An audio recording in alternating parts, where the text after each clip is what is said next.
Hello, John. Hey, Bob, how are you feeling? Well, I'm working on it. Working on it? I'm working a little bit better every day, but I'm still pacing myself and working through that. But I have really appreciated all the good wishes and all the help. Hello, Charles. Hey, Bob, how are you feeling?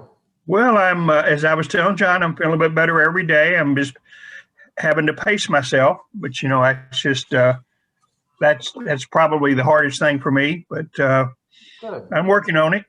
Just you know how that goes, because when we stop, nothing else stops. Everything just keeps right on going, piles up, and just that's just the nature of our business. It's how it is. I know. And it's by the way, Charles, I thought you and Janet did a great job on the blast off a couple weeks ago. Thank you. I thought that went really well. Y'all kind of kept us going back and forth nicely. And we appreciate your and Republic Title's involvement in that event as one of the 2 diamond sponsors. Well, so thank you very much for that. Well, they had great speakers. I thought we had some great speakers. Yeah. I was blown away by Dr. Leonard Moore. I had no knowledge of him, did not know about him at all, professor from UT. And he had some really interesting and refreshing things I hadn't heard before. He seemed like, and I would love to see us be able to get him up here for a class of some sort at CCAR. I think people need their eyes open. Oh, yeah. To understand those issues better. You have to hear it from someone who kind of opens your eyes. So he had a great delivery, and he used humor in a way that made you listen and pay attention to him. He was just such a good speaker. Yeah. Yeah. He wasn't condescending. He wasn't preachy. And you're right. He had some good humor, and he talked about looking at things with a different set of lens, which we all need to have some awareness of as we kind of work through that. So it was kind of good. So, while we're thinking about it, because one of the things that I'm going to lay on you as we talk about this, as I get into, and I think you would have received that document that I have that's best practices. I have now. I know you probably haven't had time to look through it yet, but I talk about that when we represent the seller and we get an offer on the new form, where the buyer is going to pay the option fee to the title company, one of the things that the seller might want to know is what's the policy of the title company. Are they just going to hold on to the option fee till closing? Are they going to give it to the seller if the seller requests it? Is there going to be a delay in there? And I think this is going to be something that different title companies are going to have different policies on, don't you think? They might, although you might see them, 2 or 3 years down the road kind of converge and unify. And some, one of the things that title companies do is they compete strongly against each other. And so I recall when the option fee concept, when the option period came out and the option concept came out, the traditional knee-jerk response of a title company to a request of any money is to require release. And it was really none other than Dawn Moore. Years ago, she was probably serving with you on the broker lawyer committee at the time. She began telling her customers, Allegiance customers, look, if you terminate during the option period timely and you send a notice and you paid your option fee and you deliver it and you can prove all that to us, we're not going to ask the seller for permission to give the earnest money back. We're going to respect the option fee. And gradually title companies began to follow suit with that. And that became, I think, fairly standard operating procedure in the Dallas-Fort Worth area. So title companies do compete with each other. And if there's one that's providing better service on this issue than others, then you're going to see others follow suit.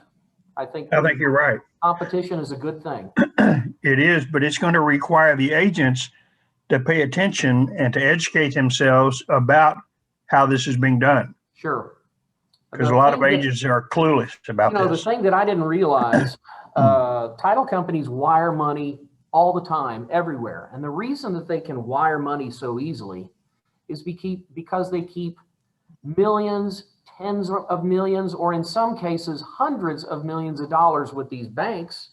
And in conjunction with that, and they don't get to keep any of the interest. So the bank actually, gets to keep all that or not pay any interest. But they kind of waive the wire charges for a certain, the first million wires, you get them for free. Well, that's not the case with the consumer. So while we think as a title company, it's easy to wire something to somebody, like an option fee, you don't want to penalize them. You don't want to wire them $300 and have them pay $25 just to receive the money. So we have to think of, there are things we have to think about in terms of how we do it. Maybe we cut a check. Maybe we put in the mail. I don't know. Maybe that is another marketing opportunity for a real estate broker to be able to say, let me tell you what, I want you to cut a check and I'll bring it over to my client and I can look like the good guy. Here I'm bringing you the money. Yep. So I think you're right. This will be a real learning curve that we all go through. Okay, so it looks like we're at about 1:30 and we're beginning to have a few people here. Hello, James. How are you, sir? And he's all muted up, but I'm waving at you, James. Hi there, guy. Oh, hi, how are you? I'm good. Thank you. Okay, so let me go ahead and get started and talk a little bit about what we're going to do today. And since we do have a few people on, it's like 21 or so, and hopefully more showing up, I do want to express my gratitude and Elizabeth's gratitude for all the prayers and good wishes for us as we're going through this COVID, and for the meals that you guys have been bringing us. It's been very helpful. It's been wonderful. You guys have been creative in some of your choices, and we thank you for that. But I really want everybody to know that it's very, very much appreciated. So today in our class, this is a continuation of the last class, which ironically, I was on the very verge of coming down with all this when we did the last class, and I began to find myself with some problems and challenges at that time. But we really focused on the changes in the contract form and the two new addenda, and we had Charles Kramer, who is Charles Kramer has several valuable roles in relationship to what we're doing today. One, Charles is the co-chair, the attorney co-chair of Trex Broker Lawyer Committee. So he was at the heart of all these things that happened, and whether or not he agreed with all of them, he was in the room. And so he got to hear the conversations, and sometimes that's valuable. When I served on it, I remember there were times in which I was so opposed to what we ended up doing, but it was helpful for me at least to know how we got there. I like to and tell what the people conversation that I like to tell people that if you like the change, then I was behind it. And if you don't like the change, then I fought so hard against it. I was really opposed. That's what I tell everybody. There you go. And see, that's fair. When I served on the committee, I had two very valuable and dominant people, both attorneys. One was Don Moore, which Charles and I talked about earlier. The other was Jerry Prager. And I have great admiration for Jerry. He's a great wordsmith. He's got great experience and opinions, and a very strong personality too. Very strong. Very strong. He can get bombastic at times, and he did. and so you had no problem knowing where Jerry stood on something. That's right. But it was great for me to have that. And of course, in the group that you've got now, you've got people like Ron Walker. Yes. And Ron Walker, who is a very unique person, he's, as I understand it, the co-chair on the broker side, even though he's also an attorney. That's correct. He got to be on the committee as a broker, even though he is an attorney, and former general counsel for Texas Realtors, and incredibly well respected. The reason he's there is the respect level that the industry has for that man, and having him as a resource there has to have been very valuable for everybody. I couldn't do it without him. I mean, I know, it's very, very good. So we've got Charles. He was gracious enough to step in today, and I'll have some questions, some things, because our focus today is going to be on some things that we should have already been doing, and that's looking at things like leases and fixtures and changes that are now addressed in the new contract and 2 new addenda.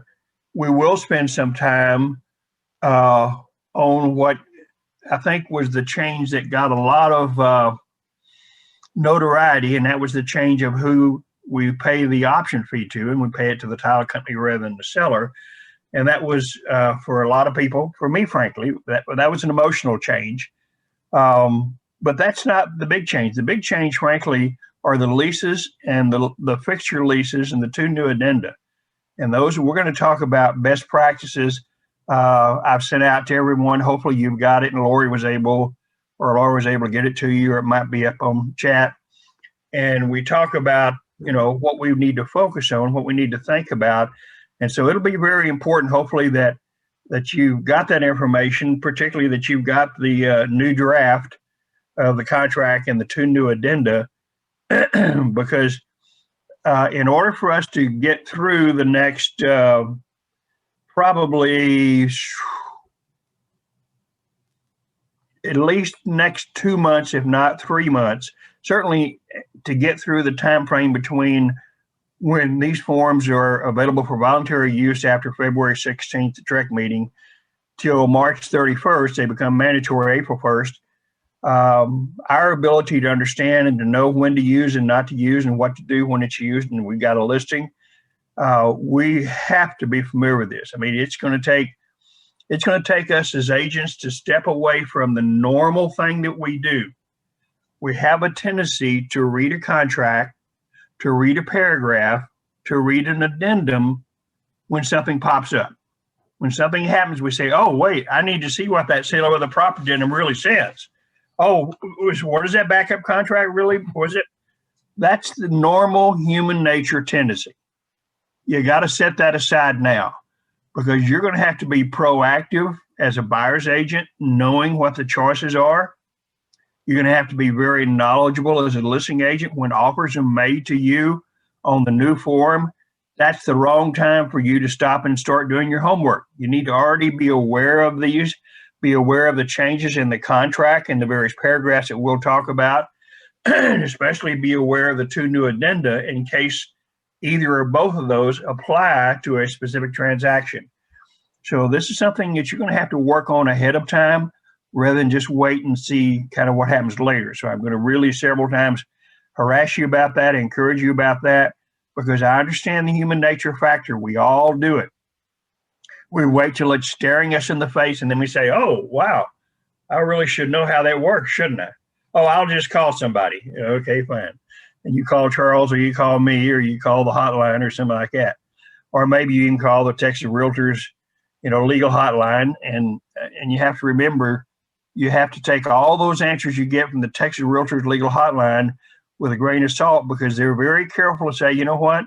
We don't represent you. We're not giving a legal opinion. We're simply saying, here's our, and so, in fact, when you call the TAR legal hotline, you'll probably end up getting a follow-up call from me, because they send me notice. I know that you called the legal hotline. The broker always gets the notice. And I may follow up with you and make sure that whatever answer you got made sense and you understood it and you're ready to move forward, because you can't just totally rely on that. So that's kind of where we are and what we're going to try to do today as we work through it. I'm going to really, really encourage your questions. Maybe Laura or Lori or someone will be able to kind of watch the chat in case things pop up and we need to look at things like that. So let's start off, and we're looking at, both this 5-page document I have that talks about best practices, and then the contract itself. And the focus is going to be what we do during the voluntary period. What are our rules during the voluntary period? Because next month, February 16th, TREC will have a meeting. It's an unusual meeting. It's on a Tuesday because they've got, I think, a workshop or something on Monday. But they'll pass a motion to approve this, and with the corrections on the short sale addendum and the notice of termination contract form that Trek has, they had to make some changes in there because paragraph 23 is not really paragraph 23 anymore. So they had to make those changes. But those forms, that motion will be passed, and the new forms technically will be available from that point forward, subject to availability. It'll take some time for the software companies to get it in zip forms and .loop and all those places, although they may have jumped the gun a little bit because they know what's going to happen and they've known for a month now. So it may be that you're trying to do it a little quicker than normal. Normally it takes 10 days to a couple of weeks for all the software companies to get this up so you can actually pull it down and complete an offer on the new contract form. So during that period, during the voluntary period, you need to just absolutely, this is one of those cases in which you need to see that you're familiar with the current contract form, which you should already be familiar with. And I know you are, to the point of when something happens, oh, where is that in the contract? Okay, let me look at that now. But you also need to be aware of what has changed. So in the new contract forms, we'll look at several of those areas. We'll look, for example, at paragraph 4, and I actually will have a question for Charles relating to paragraph 4, in which we talk about security systems, controls, things of that nature, because we've got a fairly vague statement in there that I'd like to have a sense of. Was there any conversation on the committee about clarification of that? But you need to have a sense of that. And we're going to look at in this document I've got, we're going to look at from buyer's agent's role and the listing agent's role, because you'll have two different scenarios. You're going to be much more proactive on a buyer's agent role and more reactive on a listing agent's role. But as you have a transaction, you already should be doing this. When you take a listing, you should already know what's going on with the property. Is there a tenant in it? Are there fixtures? Are there any leases on the fixtures? You should already know all of those kinds of things. So Sally Barch asked, why cannot I find a copy of the new contract form? Lori or Laura, do we have any of that in there somewhere that we can help Sally Barch with that? Yes, we'll get it to her. Okay, It's wonderful. also on, red line is on Trek and also on your handouts from the last contract you had 2 weeks ago. Okay, thank you, Laura. mykw.com. See what we can do there. So you should already be doing this when you take a listing. You should already be talking to the seller. You should already know what's going on with the property. But now, because these are addressed in the contract and in 2 new addenda, you really do need to be aware of it. You need to have that conversation because, and as we'll see this in the listing agent portion here, you may get an offer on the new form that impacts on your seller, and you need to know whether your seller has any fixture leases, any fixtures with or without leases, a tenant in the property, all those types of things. Should already be doing that. There's a heightened awareness now of having to be able to do that and working through the process. And certainly, if you've got a listing and there are fixture leases there, you need to be prepared to address to be able to deal with that. And we'll talk a little bit about both the buyer's agent role and the listing agent's role as we go through this and deal with it. Because during the voluntary period, once contract forms are available, the parties can choose which form to use. The buyer can make an offer on the old form or can make an offer on the new form. If the buyer makes an offer on the new form, there's a certain amount of flexibility on the seller side. If there, in fact, is not a residential lease involved, if there are not any fixture leases involved, a seller may say, you know, I don't like the new form. I'm going to counter on the old form. The parties at this point in time during the voluntary can make some choices. Now, there you go. Thank you very much. I got You're welcome. a picture of it right there. Is that big If in enough? You fact want it there bigger? are fixture leases, that bigger would be great. Okay, let's do this. So Okay. that's great. If there is in fact a fixture lease are residential leases, because when we get into paragraph 2C, we'll need to be able to look at some of that language. Good job.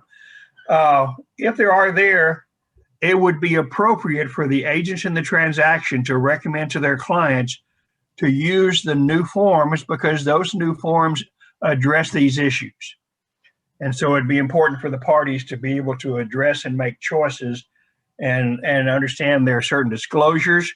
There's certain disclosures by the seller. There's certain rights of termination on the buyer's side based on receipt of information. And everybody needs to be aware of that. So while there's some flexibility there, depending on the nature of the transaction itself, it may determine which form is really going to be more important. Remember, TREC's position, the license holder, the sales agent, is responsible for providing the most current, appropriate contract form to the client. The client can do pretty much whatever they want, although we'll see a point in here which will say, no, when we look at, for example, what happens after the mandatory date, we'll talk about what choices we do and don't have. But the reality is the parties can decide during that voluntary period, parties can decide what they want to do. We need to make sure as agents, we've given them the correct form.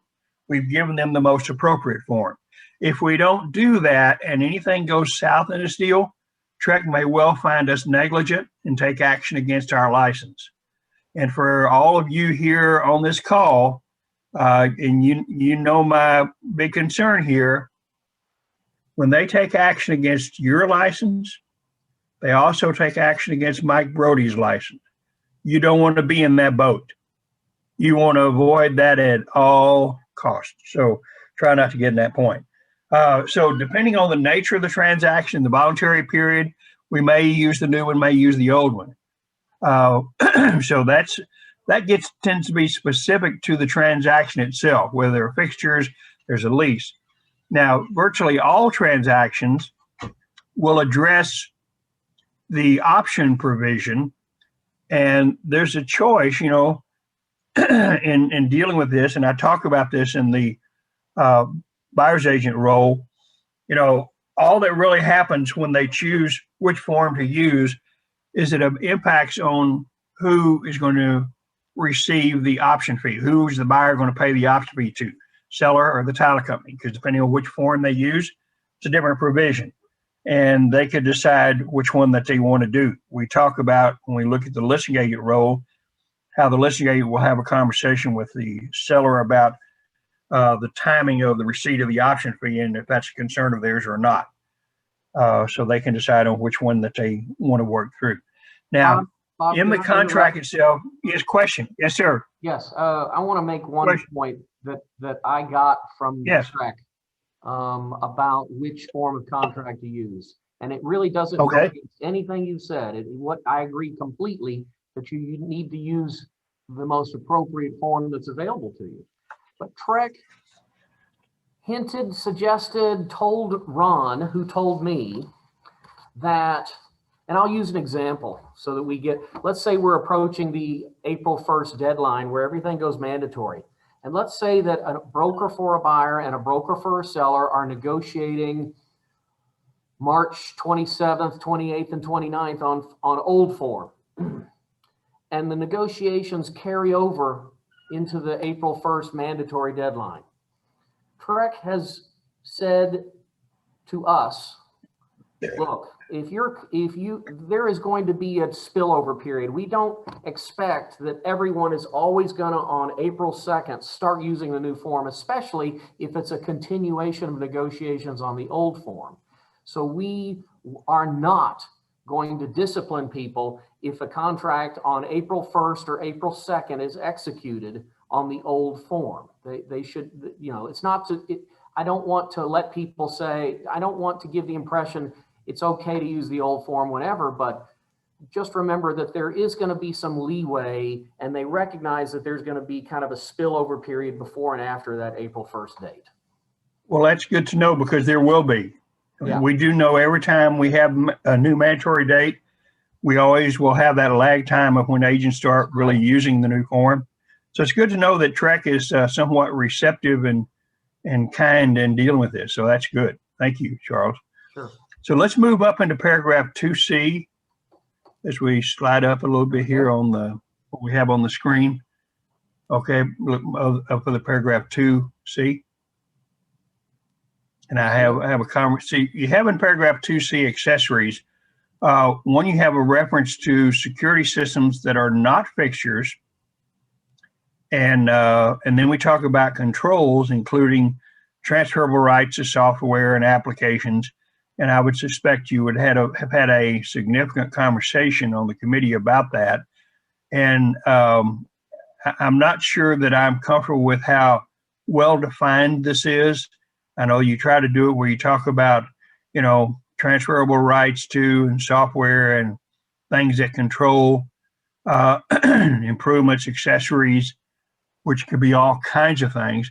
But backing up to where it says security systems that are not fixtures, I'm a little uncomfortable with that phrase because of the challenge that I think buyers and sellers are going to have in determining if here's a security system, it's not hardwired, it's just kind of there, so it's not really a fixture, doesn't fit into the permanently installed and built-in thing in paragraph 2B. So I can see this being a challenge, and it's incumbent, I think, on the agents when they see this, if there's a security system in the property, they need to make sure the buyer and the seller are really in concert with what's going to happen with that security system, whether it's a fixture or not a fixture. Certainly if there's a fixture lease, we've got something, we know how to deal with that in paragraph 4 and the addendum. But if there's not a fixture lease and it's just a fixture, we need to have conversations. Is there a monitoring contract? What's going on with this security system? Is the security system that there's no fixture lease there, it's just something owned by the seller? And it's kind of just hanging there. It's just kind of there, but what do we do with it? So the agent's going to have to really be on top of, they need to, when they walk through the property and they see things, or when they look in MLS and they see phrases, see things about security systems and any other type of non-fixture, they need to have a conversation, and then they make sure that the contract reflects what the buyer and seller are going to do with this. Otherwise, we find ourselves the day after closing when somebody takes something that the other party didn't think they should take. They then look at the agents to fix it and solve the problem. So when you had let me say yes. one thing on this. So let me give you a hard example, and then we could even use a comparison to something that's already there, something that's not changed. So let's say we're talking about a little device by Google that sits on your fireplace mantle and is wireless and is a camera and is not a fixture because you can pick it up and take it with you. And the idea here is that if a seller puts that on display in the house as something that a buyer would normally think goes, is part of the house, then this clause is designed to drag that in. Now look above in this thing. Let's look at the word fireplace screens, which is not new. Let's say that you have a fireplace screen that is an heirloom that you don't want to sell. What does the seller do to make sure that the fireplace screen does not convey as an accessory with the property? They remove it before showing the house and before listing. They take it away. So you would do exactly the same thing with your little Google guy sitting up on the fireplace, that if you don't want it to, one, give the impression to a buyer that it's part of the property and is part of the whole package, and two, you don't want it to convey with the property, you pull it, you remove it. Or you could go down into paragraph D, just like you could write fireplace screen and exclude it, you could exclude it in paragraph D. So it is a new area, but it works exactly the same as the old stuff there. Yeah, I agree. And I think a key here that we need to be aware of as agents is we've got some extra responsibility to make sure the buyer and the seller are on the same page with what's going to happen with this. And I hadn't thought about the nanny cams and those type things that some are very visible that buyers may look at and say, oh yeah, we've always wanted one of those. That'd be great. Now let me give you one more hard example, especially when we talk about hardware used solely to control improvements and accessories. So pretend that you've got a really smart house that's got some really cool features in it. Let's say that it's got lighting that is controlled not only by switches on the wall, but also your lighting contractor gave you not an iPad, but an iPad-like device, a remote control that allows, and remember, this is not an iPad for general use. It's designed specifically for the lights. It lets you turn on certain lights or turn them off. It lets you change the color of the lights. It's a really neat remote dedicated to the lighting system. Just like that garage door opener should go with the house because it controls that garage and that garage door opener, the remote for the garage. The remote for the built-in lighting system would be an example of hardware used solely to control improvements or accessories. Now, if the lighting is controlled through an app on your iPhone or an app on your iPad, then you would not be obligated to give your iPhone or your iPad to the buyer, because that is not hardware used solely to control that improvement or accessories. So think remotes, electronic remotes that are dedicated to that function. That's what we were thinking. Yeah. And that's going to take a conversation, one, with the seller to understand what they have. Yes. And then for the buyer, because buyer said, well, I don't want to find myself with a control device like this that the seller's still in control of, even though he's gone. Yeah. And he has some control over what happens in my house, which is a problem we have right now, by the way. And so we do have that challenge. So, and we do find ourselves in paragraph 10C, talk about smart devices and address some of the issues that you just brought up.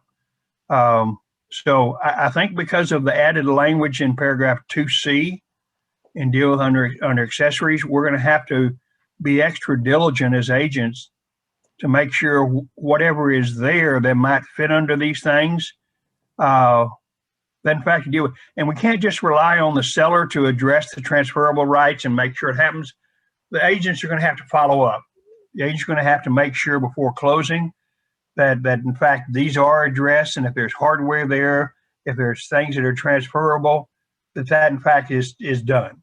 It's done before closing. Just like there's a tenant, we want to deal with security deposit. We want to make sure we don't wait till after the fact and deal with that. So I would agree with that. Now, another one of my favorite paragraphs, new paragraphs that in my mind is more important than the new language in paragraph 5 dealing with the option fee, is paragraph 4. And I think dealing with the leases, and as I mentioned a few minutes earlier, leases are something we should be addressing and dealing with.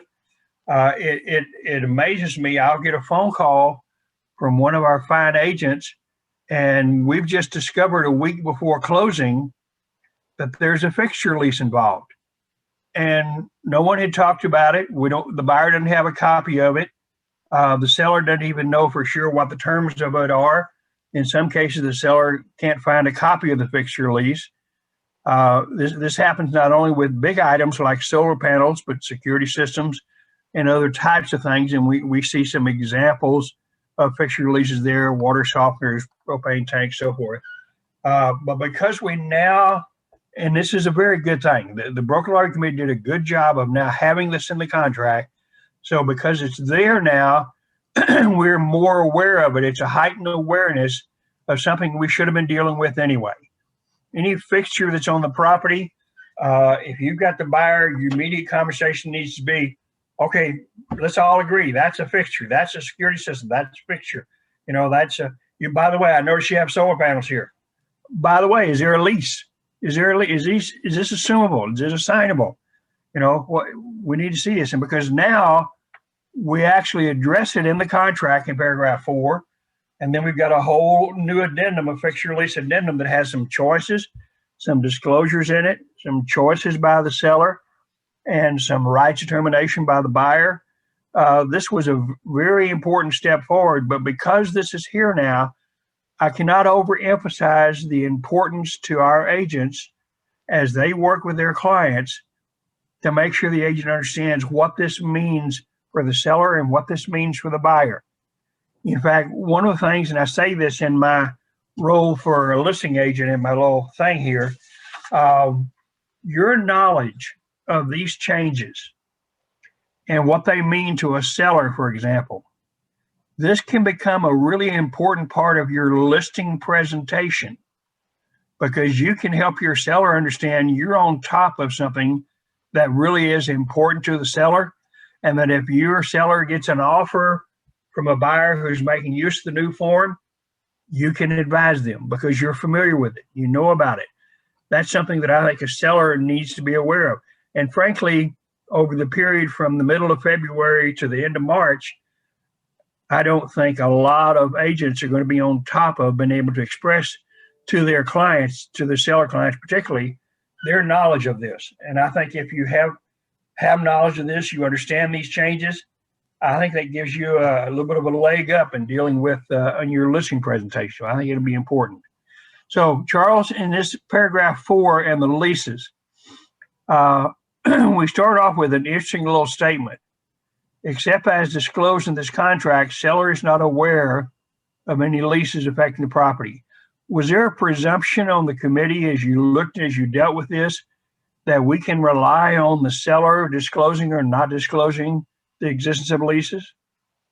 Well, yes, to answer directly and frankly, what we wanted to do, because there were a lot of, when we wanted to bring in a lease addendum and deal with these things, there were a lot of people that claimed this was the 5% rule. And Bob knows what the 5% rule, because he served on the committee. There were complaints that, look, properties with leases on them just don't constitute enough for you to go monkey with the contract. It's just a rare thing, so you don't need to do anything. So we recognize that there will be many, many deals where there would be no lease at all. And so we wanted to make that first sentence constitute the default position of the contract, that if there are no leases affecting the property, you won't check any of these boxes and you won't attach any addenda. You're selling a house that the seller lives in and the buyer's going to take possession, and we don't have any fixtures that are leased. Great.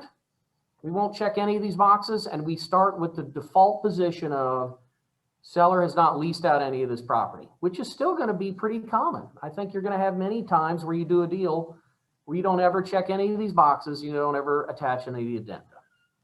That's the answer to that. Okay. And so I think it's going to be important that because of what Charles just said, if you have the seller and there are no leases, there's nothing in paragraph 4, then the boxes won't get checked. And, your seller will be providing good information.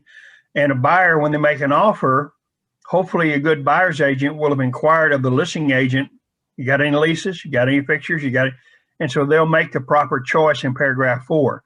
So ideally, if paragraph 4, if you're not checking any boxes off and you're in that voluntary period, this removes a big thing that might need to be considered on which form to use. Because if you don't have any residential leases, any fixture leases, that's a big, in my mind, that's a big provision in the new forms. Any questions? And by the way, please make sure as we go through this, if you guys have any questions, please unmute yourself and jump in, because that's how we're going to all learn, is from each of our own sets of experiences and the things we have. So please. Hey, Bob, it's Chantel. Yes, ma'am. Yes. Is it just smart or good business to start getting familiar and using this particular contract anyway, instead of having that choice? Just make this. You're not allowed yet. You're not allowed yet.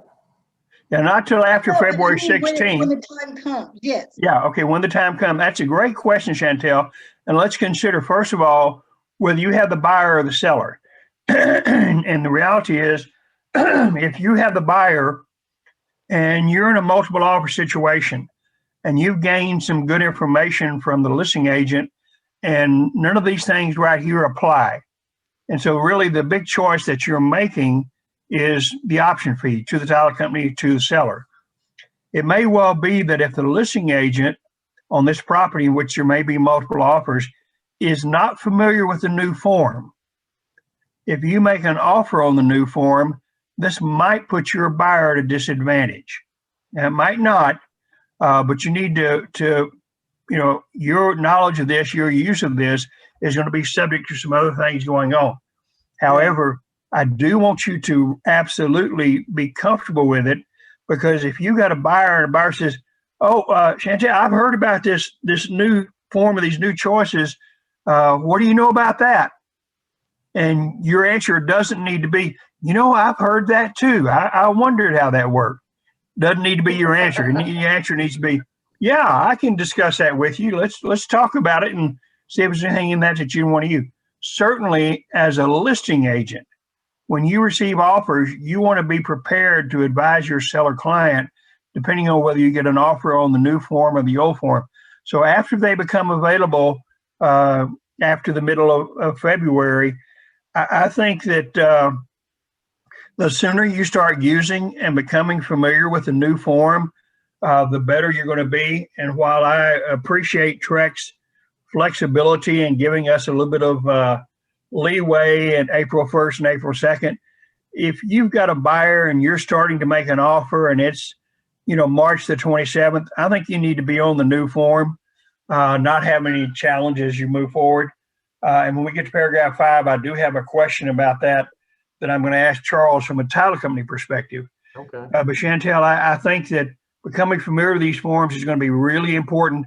And then when you look at a transaction, how the use of the new form might affect that transaction.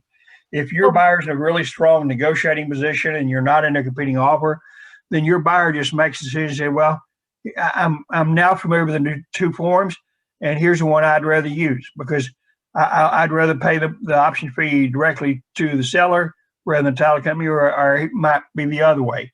But your familiarity with them is going to be really important. So great question. So Bob, we had a Anyone else question. as we go through this before I get to paragraph 5? Yeah, we had a question from Sally Yes. Bartz. She Yes. is listing a home soon that has a tenant in it. Okay, Sally.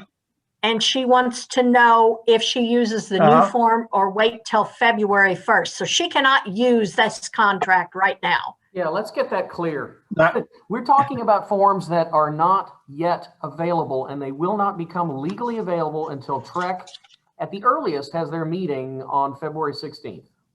There's no change at this time to the listing agreement from Texas Realtors, correct? Correct. That's correct. Thank you.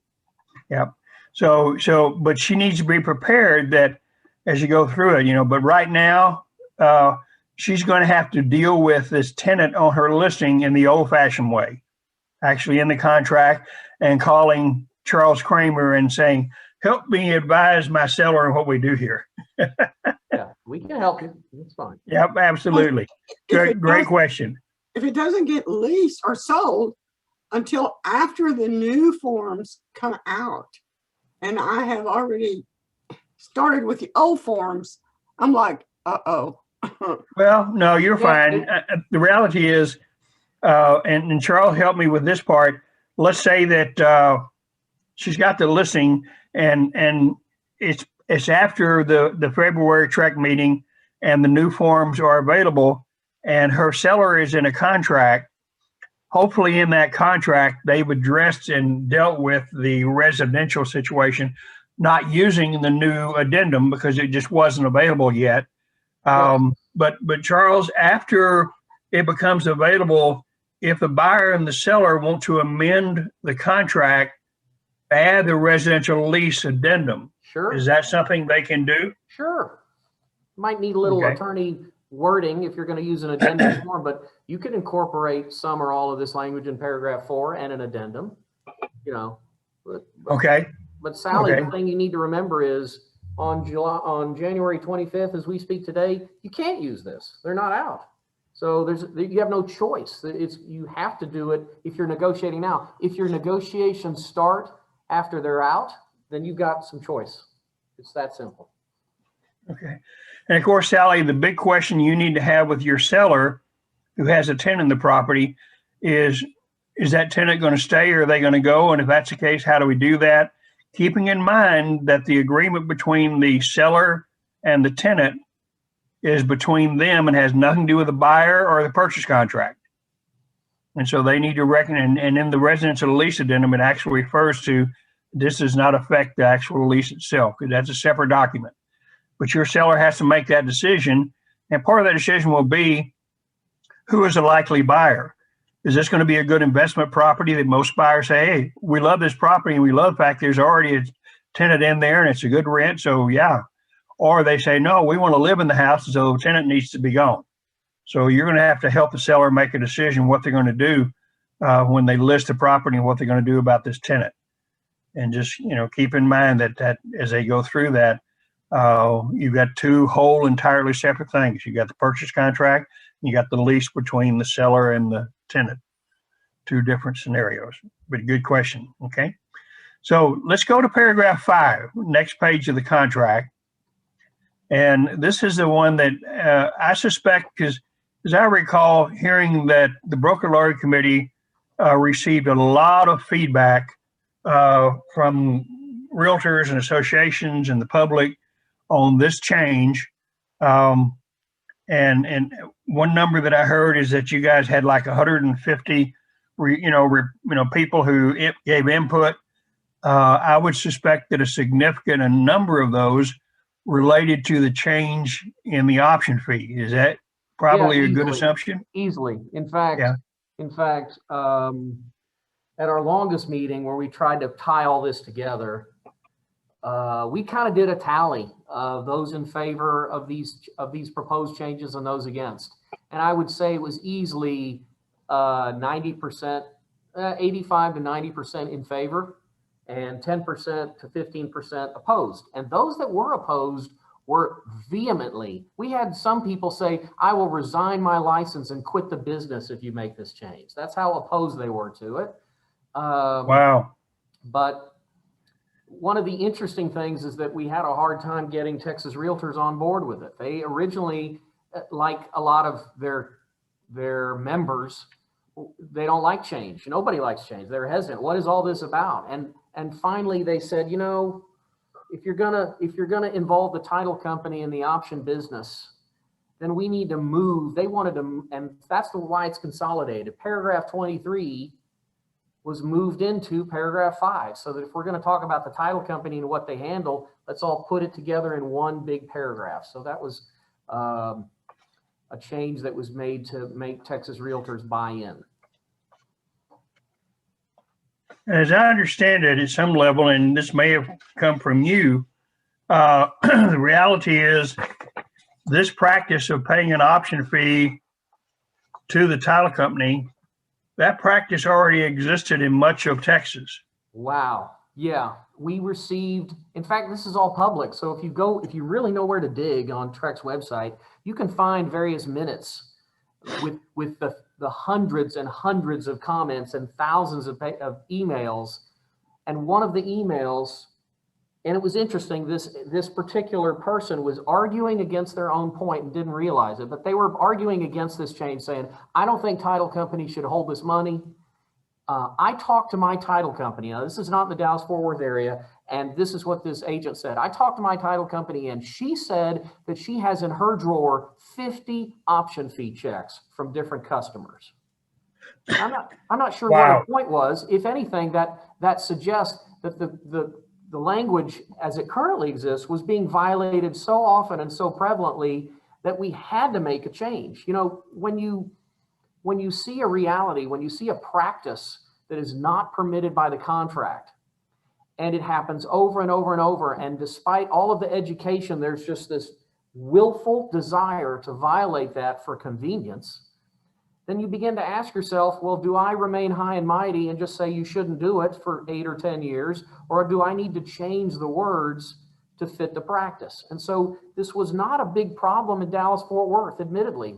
I'd say most agents follow the rules and follow the contract verbatim, but in the rest of the state, it was like a wildfire, out of control. And we needed to do something to keep the agents and the consumers of the state of Texas protected and under contract for these practices, which it was very eye-opening and surprising to me to learn this. So we needed to make the contract fit the world, what was actually going on. That's in a sense, yes, but I won't say that we did it quickly. I mean, I do think that this had been going on a long time. This has been burning a long time. Okay, so let's look at paragraph 5 and let's look technically at essentially the changes. And remember, this can't be done, and that's why you've got the big word draft across. I had this paperwork here on my home office desk, and my youngest grandson, he's 9, was watching me do this, my work on my stuff, and he said, "Why does it say that? Why does it have draft across the thing here?" And I said, "It's to keep agents from using it. It's to let them know, hey, here's what may happen, but it hasn't yet. You can't use it." And he understood it. He said, "Oh, okay, so they can't use it now." Okay, yeah, so okay, so and that's an important point. Until this is approved at the February 16th meeting by TREC, and until this becomes available after that, you cannot use it. But it's important for you to understand what the big changes are, what's really happening here, so that during that voluntary period from when they become available in February until March 31st, you'll know if a buyer chooses one over the other, what's the action now? What are they choosing to do? And the first big change is the option fee and the earnest money will be paid to the title company, i.e. the escrow agent. And it can be made in one payment or 2 separate payments. And that's a choice that you have in paragraph 5A. And you have a place where you put the name of the title company.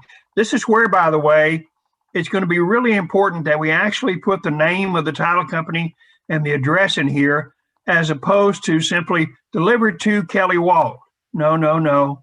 Delivered to Republic Title at 3608 Preston Road, Suite 1, that we're correct in that. And then even more important, that the dollar amounts for the earnest money and the option fee are absolutely correct. So that if you're going to pay $2,000 in earnest money and $250 in an option fee, that when you have those two there, that tells the buyer when they write one check or 2 checks, how much is it going to be? What's the amount going to be? Because, if we have one check for $2,250, we see language in here that says this will be applied first to the option, and then it's going to be applied to the earnest money as you work through this. So it's going to absolutely need to be correct, because if you make one check for $2,000, then the buyer has not complied with the earnest money provision. And this would give the seller the right to terminate the contract if the seller determines that once those 3 days have gone past. So it's going to be really important that the buyer's agent pays attention to those numbers, that the numbers are correct in paragraph 5, and that it's really, as you take this to the title company, because even though some really great title companies out there, and of course Republic Title is one I love, as you all know, the lady up front is multitasking to the nth degree. When you walk into that title company and she's up front, she's on the phone, she's typing stuff, she's doing this, she's doing 17 things at the same time. And I can't expect her or him, but at our location over here, it's almost always her. I cannot expect her to look at the numbers and make sure they match, to make sure they're correct. Now, you may have in good title companies, you may have training in a practice where say, when you get this, before you receive it, make sure it makes sense. When you see $2,250, make sure that one check they give you is for that amount. Charles, what's your thought about what the title company is going to do about that? I think it's a very good point, Bob, and I think that it's an opportunity for title companies to shine and excel, and I don't think that's that big a challenge to notice that. Now, one of the things that can happen, though, is because the flexibility in this contract to deliver the earnest money and the option fee in either a single payment or two deliveries means that you're not necessarily wrong. Let's say you have a front desk person at a title company. Let's say you've got a $5,000 earnest money deposit and a $500 option fee. And the agent brings the contract. First of all, the title company's overjoyed. Thank you for bringing us business. And there's a $5,000 check. And let's say that the front desk person has noticed and they've looked at this second page and they go, well, where's the option fee? I noticed you brought that. The answer might be, oh, it's coming. You know, I've got 3 days to get it. So I don't have and I don't know how that happens. That's kind of strange, but you might have separate deliveries. So I think we should ask, and I think that would be a good thing to point out to agents so they don't go, oh, that's right. Oh, and maybe it would, you know, if we can eliminate mistakes and eliminate crisis, then that's less time by the title company spent dealing with a fire. You know, I think that's a great idea. We really should. Okay, excellent. Scrutinize this stuff. So this will really be an opportunity for the title company and frankly for the agent who delivers the money to operate at a very high level as you go through it. Now, we do want to notice that we had the language before dealing with the delivery of the earnest money. You've got 3 days, and those are 3 calendar days. But when you get to that third day, if the third day is on a weekend or a legal holiday, you go to the next day that's not a weekend or legal holiday. But you got to that third day by counting calendar days. Well, that same rule will now apply to option fees, which it didn't before. Before we had 3 days for the option, into conversation. Now we've got those same 3 days that we had for the earnest money for the option, and if that third day falls on a weekend or legal holiday, now one of the interesting things I think that we thought about recently, some holidays are not universal with all title companies. Some title companies are closed on some holidays that are not a quote unquote federal holiday, and another one. And because we're delivering this to the escrow agent, i.e. the title company, it's going to be important that you know whether or not this title company is going to be open or not on a particular given day. So that here you may have Monday that some title companies treated as a holiday and some don't. You know, so I think it's going to be important that you have a sense of that. I think it's probably fairly unusual. Maybe it is part of the 5% rule, but it happens often enough that I'll find some title companies who have different perspectives about what a legal holiday is or not. And so I think it's going to be important because remember, if you're using the new form, who you're going to be delivering this to is the title company, not to the seller, not to the listing agent. So it's going to be important that they're open. Although there are ways that, we have situations even now dealing with the earnest money that we were in the third day, we were past the normal business day of a title company, and it was later that night, but our agent was able to get in touch with one of the people at the title company, happened to be Republic, in which we know the people, and our agent was able to meet that person at the title company, provide the earnest money, get a receipt for it on that third day, so the buyer was protected, even though it was past the actual business day of that title company, because we were able to deliver it to the escrow agent. And so you'll have some of those situations as you're looking at the timelines on delivering these things to the escrow agent, because title companies tend to be, we have a tendency to think title companies work normal business days, but they don't. I mean, they're working till midnight many, many times, especially at last Friday, last business day of the month. They're doing stuff at the very last minute. And Charles knows that because he's involved in that as you work through it. So different language in dealing with the earnest money and the option fee. You need to understand it. You still have the same provision that, you've got an option period. You've got it till 5 p.m. on the last day of that timeline in there. I heard someone talking about that these changes change the timing of the delivery of the option fee. So the option fee delivery was now 5 p.m. And that's not true. Correct. All days in the contract, except for the option period, and I may be getting a disagreement from Charles here, but all timelines in my mind are full days, 11:59 p.m. Would you agree with that, Charles? I do agree with that. I agree completely. I was agreeing with you. So except for the option period, which ends at 5 p.m., all the others go all the way to 11:59 p.m., except it's practical, since you're going to deliver it to the title company, if they're closed, unless you can work something out, it's not going to happen till the next day. So, but all days are full days as we work through that. Any questions on this paragraph 5, the earnest money, the option provision, as we work through this? Any comments, any questions anyone may have as we're dealing with this? Bob, if you're James, yes, sir. if you're representing the buyer, can you accept the earnest money and option fee and take it to the title company for the buyer as their agent? Which I would hope that's what happens. Okay. I don't want the buyer taking this stuff to the title company. Right, I okay. want you, the agent, doing this.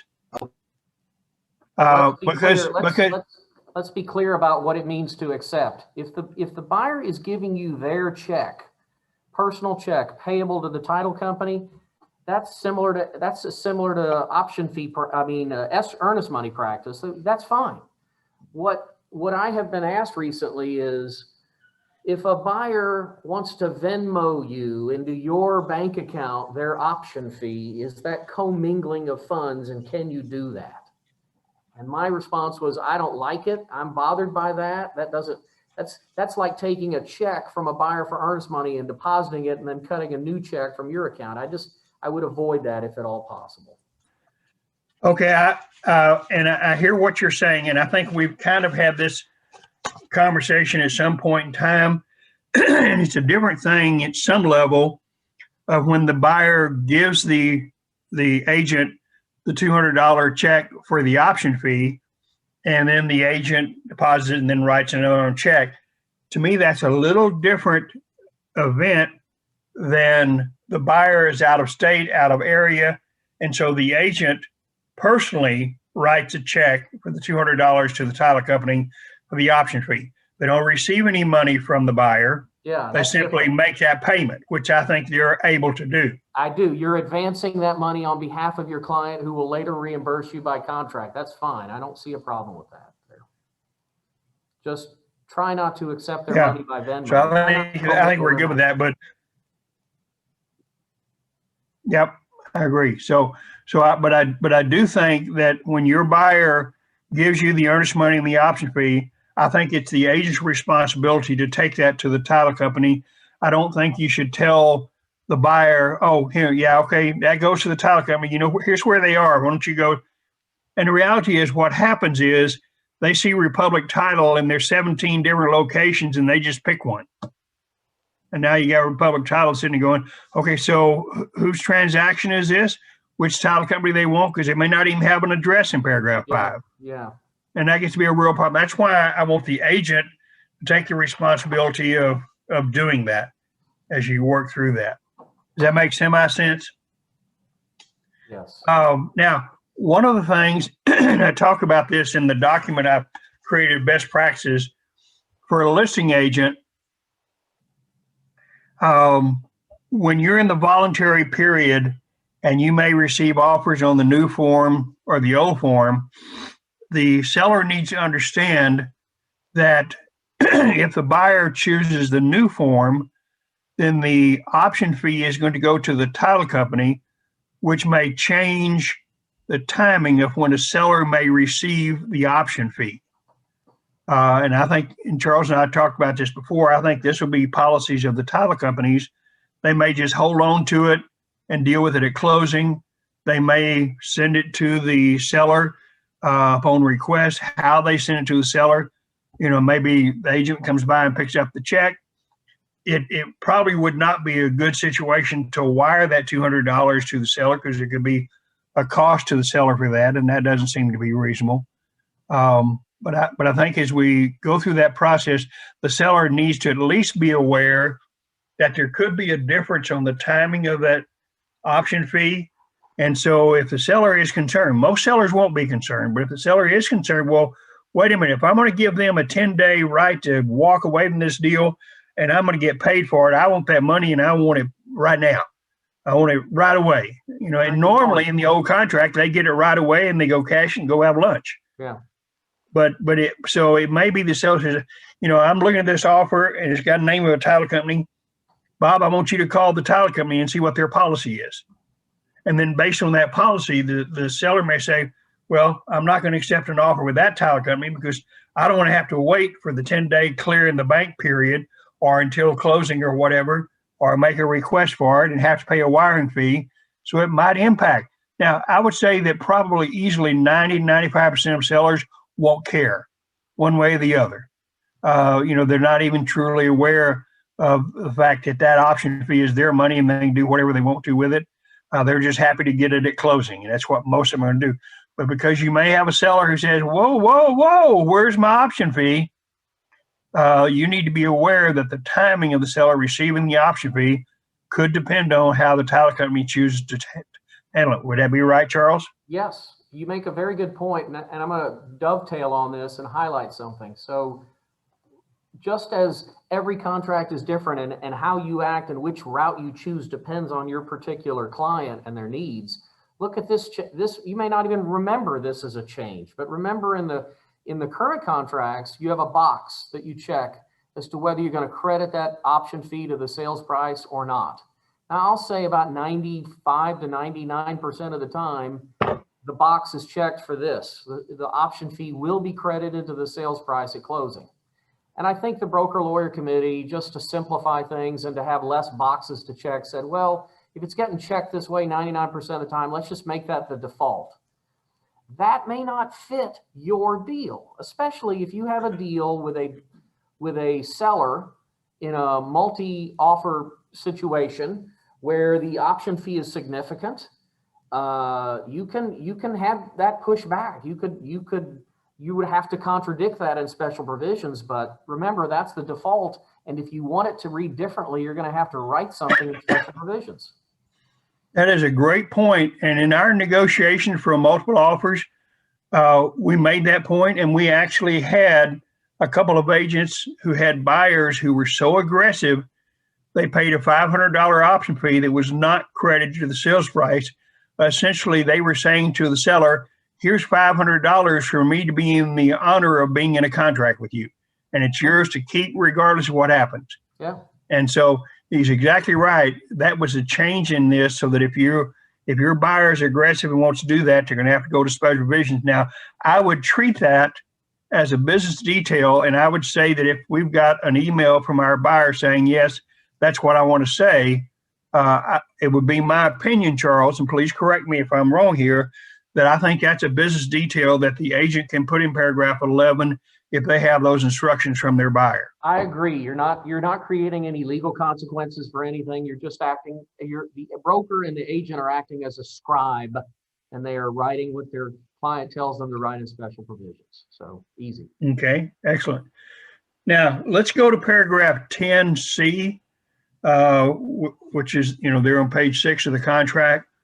And let's get into that area that I think is going to be an evolution over time. This is going to be more and more, and this gets into the smart devices. And I think we're going to find over time that as technology changes and increases and does all kinds of new things, we're going to find this to be an area of concern is probably too strong a word, but certainly areas that we need to be aware of. This is how it impacts on the parties to the contract. So when we look at smart devices address, and notice this is in paragraph 10, which is our possession paragraph. And what we're doing in paragraph 10 is the seller is making a determination that I'm going to deliver possession of the property in its present or required condition, which is the effective date of the contract or near wear and tear accepted. And remember, until the seller delivers possession of the property to the buyer, the seller is still responsible for the property. So even though legal title may have changed, the buyer may now own the property. The seller, under the provisions of a seller's temporary residential lease, has not delivered possession, and so the seller is still responsible for the condition of the property. Something goes wrong, something breaks, seller's responsibility, says so in paragraph 14 of the temporary residential lease. So when we look at, under this paragraph, this provision, and we look at paragraph C, and I would certainly be receptive, as I suspect the broker-lawyer committee had a significant conversation about the whole challenge with smart devices. and how this has moved from, 10 years ago, 5% rule, to today, the rule is flipped. Smart devices are almost in every transaction.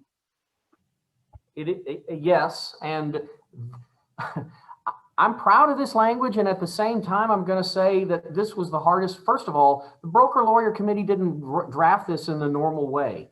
We felt this was so important that we commissioned 2 little subcommittees of like 3 people, maybe a couple brokers and a lawyer, but it got written in a subcommittee and then brought back to the main committee where we chewed on it, but it basically survived intact. So it took a lot of meetings and a lot of work to get there, and I still don't think it's perfect, because nobody on the broker lawyer committee is a super tech expert and feels entirely. We're trying as best we can to take these concepts and wrap words around them. But I will admit, we may find in 12 to 18 to maybe 2 years, 3 years, it's not enough. We need to tweak it some more. So this is just a big experiment, in my opinion.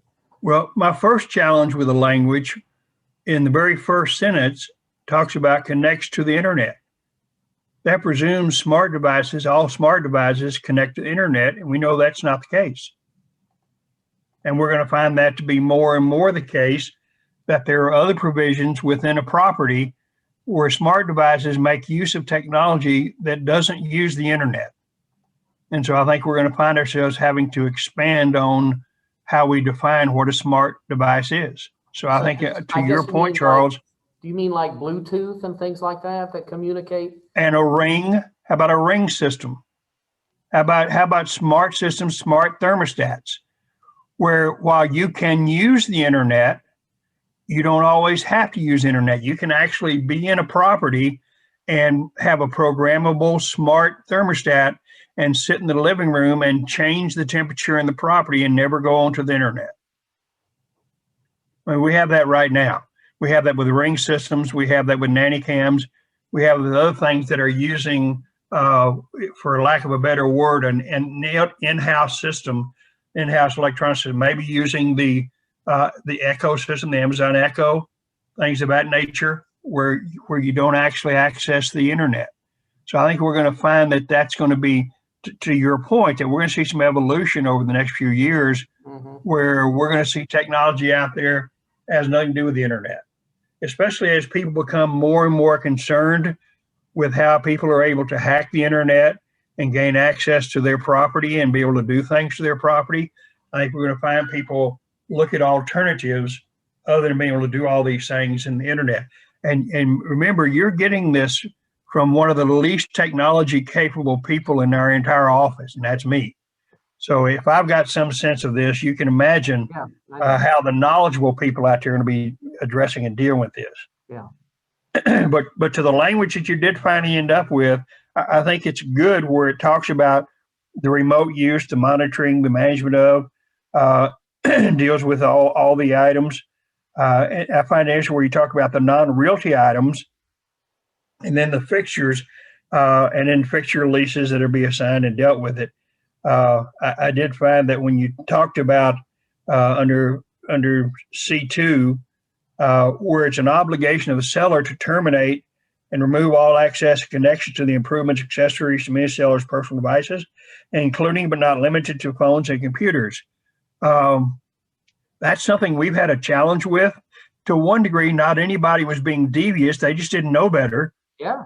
And we're going to have to make sure the agents don't just think this is automatically going to be taken care of, that in fact they do, that it is handled. It's a little bit like, we've gotten really good now at transferring utilities. There was a time in which that was a problem, but we're staying on top of it now. Well, it's going to be the same thing here. Make sure the seller, in fact, does terminate. Make sure that these things are transferred if necessary. And that all that information that needs to go to the buyer for all their codes and everything, that it's there without the seller giving anything up. And I think at that point in time when they look at it, and you've got some good language in C1 where it talks about the controlling smart devices, and then back into C2. It's interesting how you came up with this language, and for the most part, I think it's good, and at least gives us a basis to operate on and to be able to move forward. and be prepared to make adjustments as technology changes Yes. and as how people use this thing. Because there's no question, as the builders look at more and more technology demands from people who are home officing now and need more wiring and need more availability, need more things in homes, we're going to see that impact. I think you're going to see more and more. In fact, there's a whole category that's certified by National Association of Home Builders in dealing with smart homes. There's a whole category of devices and things that the smart homes have. And there have been some concerns about how secure that is and how people have the ability to hack those systems. We've had concerns with, a big security system recently discovered that one of their technicians had programmed into many of the security systems the ability for that technician to go in and monitor things going on in that property. Good Lord. And so, you can imagine concerns of people who were already concerned and close to being paranoid, and you say, oh my gosh, I can't use that Echo anymore or that Alexis because it's hearing everything I say. And then we start talking about some of the smart TVs, and everybody says, well, you do know that smart TVs can also see you. Mhm. In addition to you seeing them, they can see you. So you want to be careful what you do in front of a smart TV. I think, Bob, I think that especially with respect to 1 and 2, delivering that information and terminating, at the time seller delivers, this is supposed to happen when possession is delivered. Maybe, let's say you've got a smart device that's powered by an app on an iPhone. If buyer walkthroughs are still a common thing, and I sure hope they are, and let's say the walkthrough occurs on the morning of closing or the day before closing, that might be the perfect opportunity for the listing broker to get with the buyer's broker and maybe the buyer and say, all right, do you have this app on your phone? Are you set up to do this? This is something that you want to kind of line up and tee up at the very last minute, and maybe the walkthrough is the time to do it. I'm not sure. I think you're right. Because in my opinion, the agents have to be on top of this and not just expect it to happen. And I think the walkthrough is a really good time to do that. And as my agents know, and hopefully all of them do know, it's an absolute requirement that we tell our buyers before closing they have to do a walkthrough. In fact, I want to advise them they have to do a reinspection. Now, the buyer doesn't have to, but we have to advise them to do it. So that's a very common experience in our offices. Good. That we do that. So I think this is going to be important. Now, I would like for us to go to the 2 addenda, the residential lease addendum and the fixture, which should be towards the end of this, unless somebody has some questions otherwise about changing the contract, or unless Charles had some additional comments. We should have hopefully at the end of, after the contract, we should have those 2 addenda. So maybe as we go down, we can find the addendum for residential leases and the addendum for fixture leases. Which one would you, I'm going to download both of them. Which one would you like to do first? Let's do the residential leases first. Okay, I'm going to download both of these here. That one. I can, I'm on a Zoom call.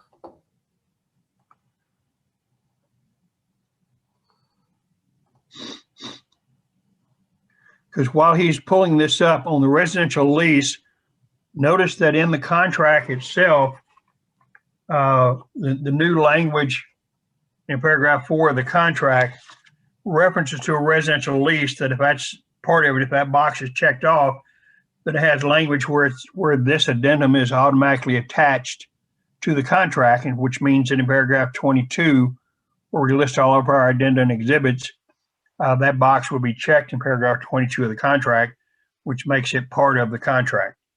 And so that'll be an important part as we work through it. Bob, can I ask you? Hold on here. I'm still trying to get this up here.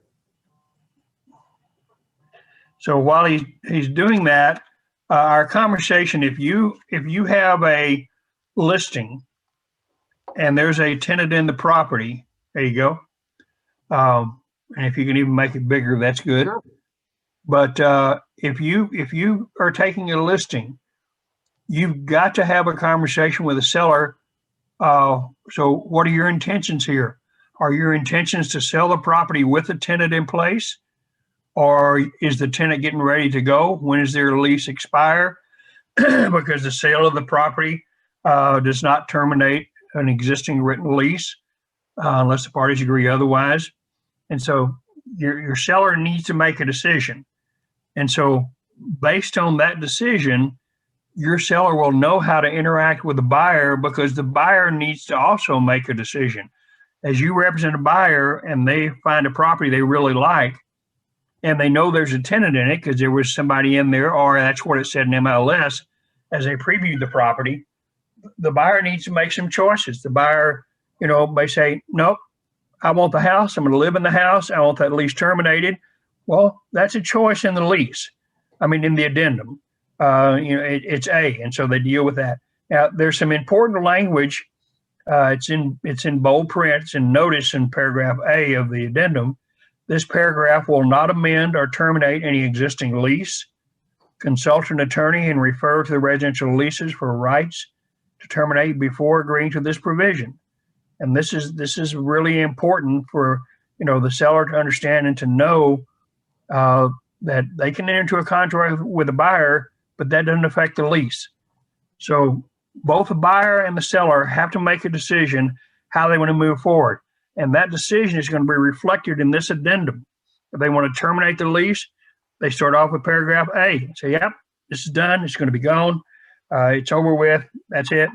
And if that's the case. Now, the buyer can say, no, I want to buy this investment property. There's tenant there, good tenant. I've met them. So I'm going to assume the lease. I want it to be assigned to me. Well, it's paragraph B. And so as they work through paragraph B, and then you notice you've got some choices in the paragraph B. And then we talk about the delivery of residential leases. And as Charles knows, the attorneys on the Broker-Laurie Committee are very careful to give guidance to the poor, uninformed brokers, and in parentheses put check one box only.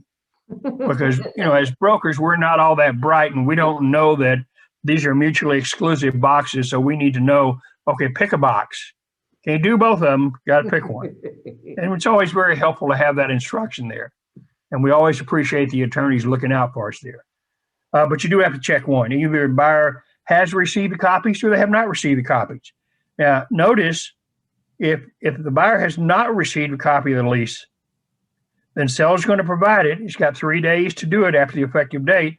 And then the buyer may terminate the contract, and there's a blank for a number of days. I would expect that to be a fairly short period of time, 3 days, 5 days, something of that nature, although it's negotiated. But the buyer has that much time after receiving it to say, yeah, I like it, or no, I don't like it. And these are termination rights of the buyer. Buyer can say, you know what, I've got the lease now, I don't like it.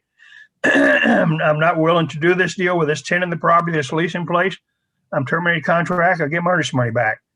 That's a pretty firm position there and a pretty important right of termination.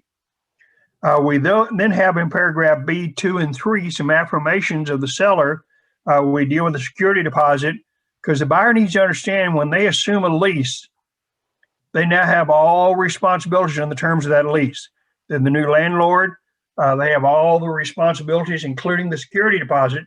And you want to make sure that as the buyer, that they get that security deposit closing and deal with it. Hey, Now, Bob, yes, sir. I want to talk about this. Okay, let's talk about it. So this is the word that the broker lawyer, in fact, this is not new language. If you dig far enough in the current contract, it's buried somewhere, I think, in paragraph 10. And it's, so we brought it in there. It relates to an old law on the books that basically says a landlord that sells their rental property remains liable to the tenant for the security deposit until they deliver a letter to the tenant that says, I've transferred the security deposit to the buyer. So that's why this language is there for this strange law. And it releases the seller of liability for the security deposit. It puts a duty on creating this letter, and most good title companies have a form of this letter that they can assist your clients with, your brokers with. But here's the word that I want to focus on. Transfer.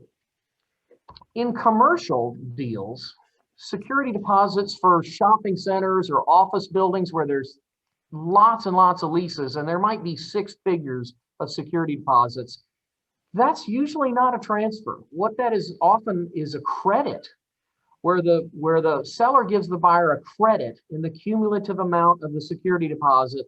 And what does the buyer then do? They have to come up with their own money to account to the tenants for the security deposit.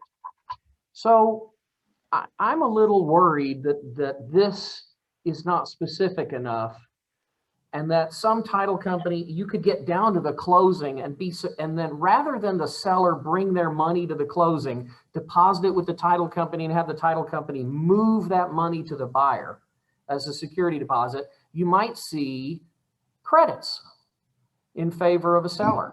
So that may not matter to your buyer. May go, fine, you know, it's $1,500. If I get a $1,500 credit at closing, I'll come up with that money on my own to the tenant.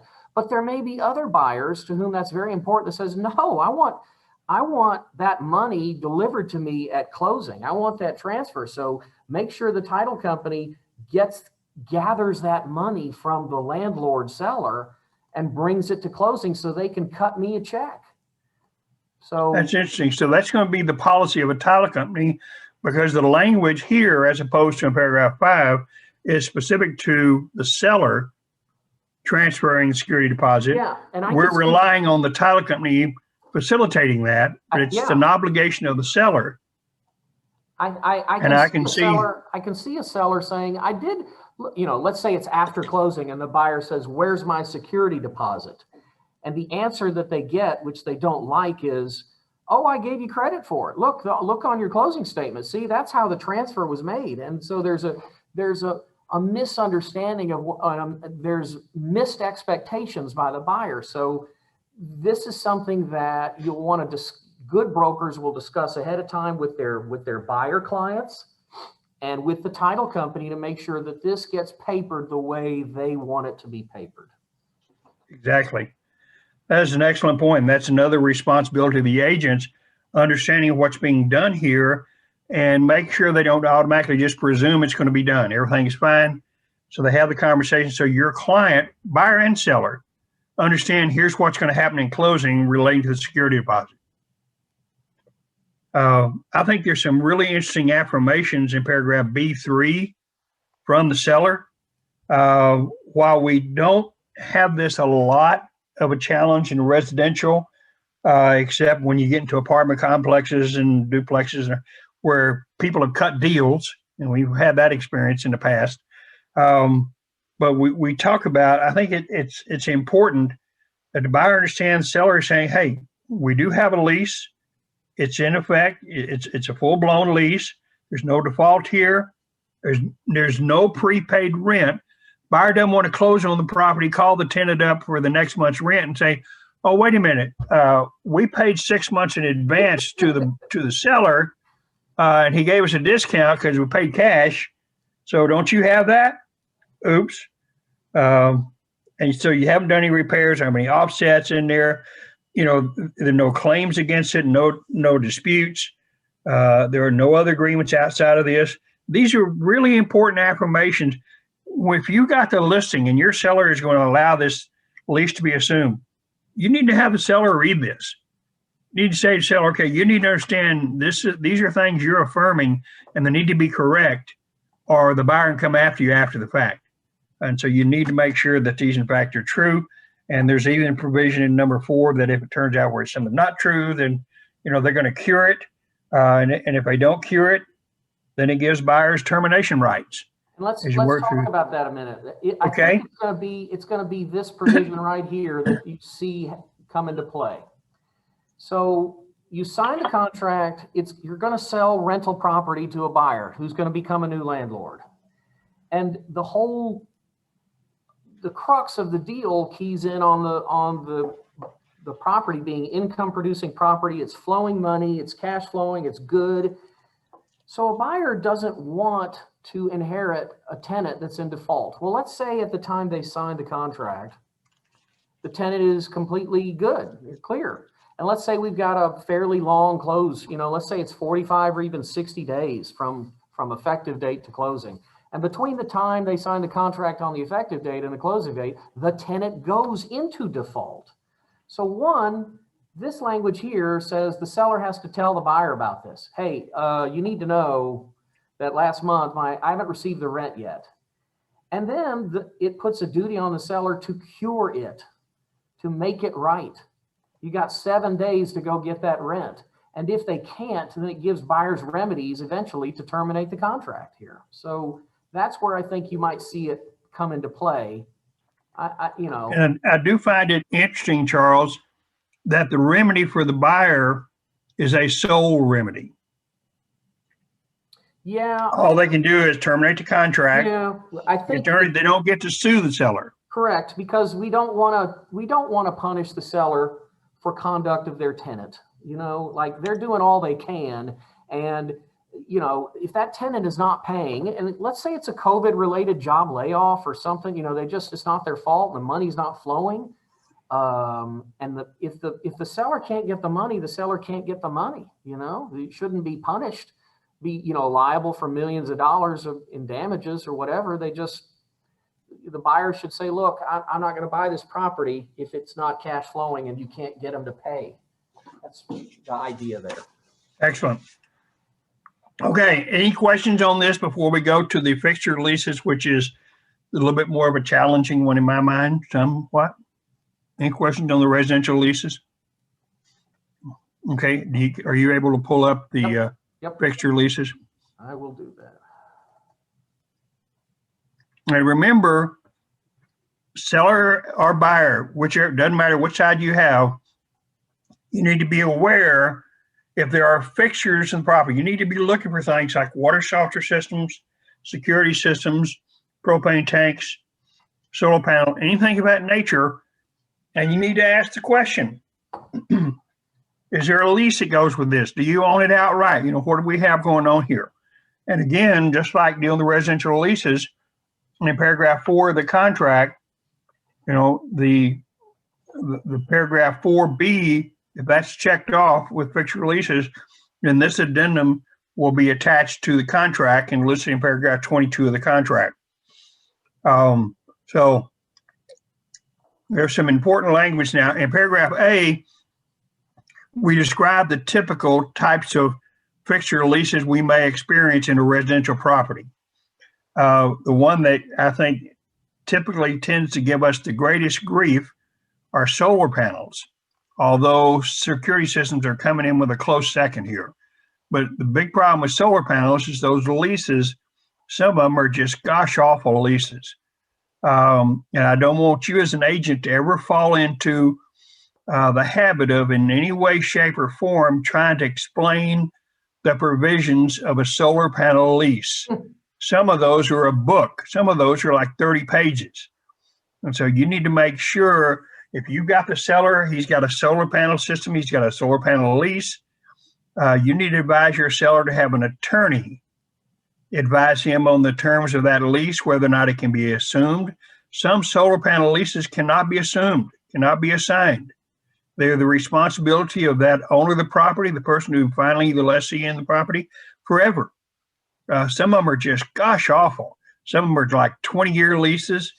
So you just need to really be very careful as you work through this about what you have. So don't ever get in a position of advising anybody on the terms of a solar panel lease or security lease or any of these. That's an attorney's job. It's not your job. In fact, you don't have that authority under your license, and we could be in big trouble if you try to do that. So that's not a service you can provide to your client, seller or buyer. But as you've got these, make sure you check off the correct boxes. If it's not any of these, if it's anything else. And I've been trying to think of what is not named here, the type of a lease fixture that might be included when you check that final box here. What's not one of these 4? I don't have anything jumps out at me, but I'm sure there are some out there. No. Okay, but there's the last statement in paragraph A.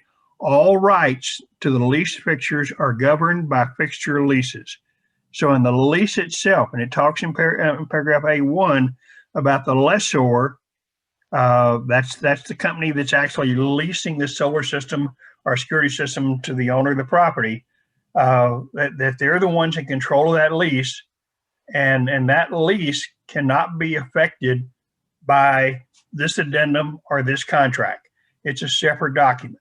And Bob, Would you agree with that, Charles? Yes, I want to interrupt you and say that this. Yeah. We made this point earlier about residential leases and tenants, but it bears emphasizing even more. And if there's one thing that everybody who's listening should walk away with, it's that this whole, this baby right here, if a seller is not paying attention, can put them into, they could be contractually obligated to do a thing which they're not allowed to do. It can really trap a seller. Imagine a situation where you do have a terrible solar panel lease that does not permit the tenant, the lessee, to remove the solar panels. And yet the buyer says, I want them gone, and checks the box will. What does the seller do then when they are obligated under contract to deliver the property free of the solar panels and their lease doesn't let them? This is a big one. And I really worry, like you, about these terrible solar panel leases. I got to tell you, if you take a listing with a solar panel lease, you need to have big sirens go off, and you need to tell your seller client, here's the addendum that you're going to be doing. You better get an attorney to advise you whether you can, what you are allowed to say in this, because I can't do it as your broker. Yep. So these are red flags that really need to pop up. So based on what the choices made in paragraph A, as you point out here, you've got to have a really serious conversation with your seller, and you're going to do it from a very positive, rapport building way with your seller, making your seller understand, you know what, it doesn't matter which real estate agent you use, they're not going to make this problem go away. You need a real estate agent who understands their limitation and knows how to advise you. Here's where you need to find out what you can and cannot do in this situation. Otherwise, just like Charles said, you could have a seller who could be in default, who could be sued by a big solar panel leasing company because they took solar panels off the property and weren't allowed to do it. And now they're in a lawsuit, and guess who the seller is going to blame that lawsuit on? That'd be you. That'd be us. And so we need to make sure that that we really have that provision. Of course, make sure we understand that in paragraph B, we have rights of termination for the buyer when they, if they've not received, but then when they get them, and you've got timelines in there where the buyer can terminate. And it may be because we've got, certain timelines tied to the effective date of the contract where the buyer can sit there and go, yeah, because, seller has provided within 5 days after the effective date, and then the buyer's got 7 days after that. One of the interesting things that we don't have in a provision, seller has 5 days to get the fixture leases after the effective date. Buyer may terminate the contract within 7 days after the date the buyer receives. Well, what if they don't receive it for 7 days or 10 days after the effective date? What if the seller doesn't get it to the buyer in those 5 days? Does the buyer have automatic termination rights if they don't get it in the 5 days? It doesn't really tell us. What do you think, Charles? I think it works just like that seller's disclosure notice, where you got 7 days to terminate after you get it, whether you get it late, early, or whenever, So if they don't meet the 5-day deadline, you still have 7 days. What's not clear to me is if you bump up against the closing date, does that extend the closing date? Do you get to date? extend the closing? I don't know. We didn't think that hard. Our brains on the broker lawyer committee were full, and so we didn't deal with that. And then there's an important, after you go through, at C closing, there'll be no lien, security, interest against, which is language we've got in the original contract anyway, in paragraph 9. And then big notice, seller and buyer should consult with the lessor and their attorneys regarding the assignment, assumption, termination, and fixture leases. I talked about that several times. This is not a casual thing. This is incredibly important. If you are going to take a listing and a seller has some kind of a fixture lease, they need to know there are all kinds of hoops they may have to jump through. I mean, and they need to know this is not a problem you're creating. Frankly, you don't say this, but it's a problem they created when they entered into a lease, probably without any good advice. You know, they had a really good security system salesperson or solar panel salesperson who just sold them, you know, down the river. You can save all this money. In fact, the electric company is going to have to pay you money because you're going to put these solar panels up. It's going to be a wonderful thing. And so this is just, you're taking care of your family, and this is good. And it's no money down. And this, you know, and by the way, here's the 30-page lease. Yeah. That I promise you the salesperson has no concept of anyway. So, so understanding what's going on with these fixture leases as you work through it, really, really important. Any questions in the fixture lease before I go into a couple of points that I have in the voluntary rules? Before you leave this, shouldn't we talk about this odd phrasing and how, unlike the residential lease addendum, this kind of has a default provision that is unnatural. You know, what I wanted these things to say, and I didn't get my way, everyone, but I wanted when a buyer and seller enter into a deal in their leases, for one, there'd be a disclosure that there are leases. You deliver them to the buyer, and then the buyer at some point during the option period makes a decision to either assume those leases or not, reject them and require the seller to terminate them. But this has kind of it's backwards. And so the buyer and seller are expected at the effective date, when they sign the contract, which I think is backwards, to decide ahead of time whether the buyer is going to assume or not assume. And if they're not going to, let's say it's a solar panel lease and the buyer's not going to assume it, they're going to have to write something in this blank here that says solar panel lease. That's how you reject the lease. I can't quite highlight it what I want, because there we go. That's a tricky thing that agents need to pay attention to. And then if you did that, in the other blank has a dollar amount, you'd put 0 in there. Yeah, say I'm not gonna assume it, and I'm not gonna pay for any part of it. You know, you're gonna pay for whatever it costs to get rid of it. And you know what the buyer will probably also check? Seller will remove those lease fixtures. If they're not going to assume the lease, I doubt they're going to want the solar panels that they can't use. So you're going to see that commonly. Yep. And that gets into the other, your lease you're allowance. exactly right. The other added provision that I want to make, is that even though we have a statement in paragraph A2 that the seller will repair any damage to the property, if the buyer is going to, if we do have a situation where the seller is going to remove the lease fixtures, I think the buyer and the buyer's agent need to look at what's being removed and what potential damage there might be. They may want to deal with additional language in the contract, because you may have some damage that's one part of a wall and the seller just takes some putty and just, fills up those holes in there and paints that little area, which doesn't match anything else. Buyer says, that's horrible. That's not what we thought they meant by repair any damage. Look, this whole thing has been damaged. If I'm a buyer and I have agreed with the seller that I'm not going to assume the lease, and the seller is going to remove the solar panels, and let's say that he is allowed to, I'm going to want my roofer as a buyer to look at that work and tell me that roof is sealed and safe. I'm going to want that, and I'm going to want the right to terminate if my roofer says that's a poor job. So that would be additional language that we would put in the repair amendment, special business of number 9 of the repair amendment. And what do you think? Is that going to need to be attorney prepared language? Yeah, I think that would be, especially if you're going to give a termination right, if the buyer is unhappy with the work. Yes. Okay. And I'll help them with that. Just call me. Okay, good.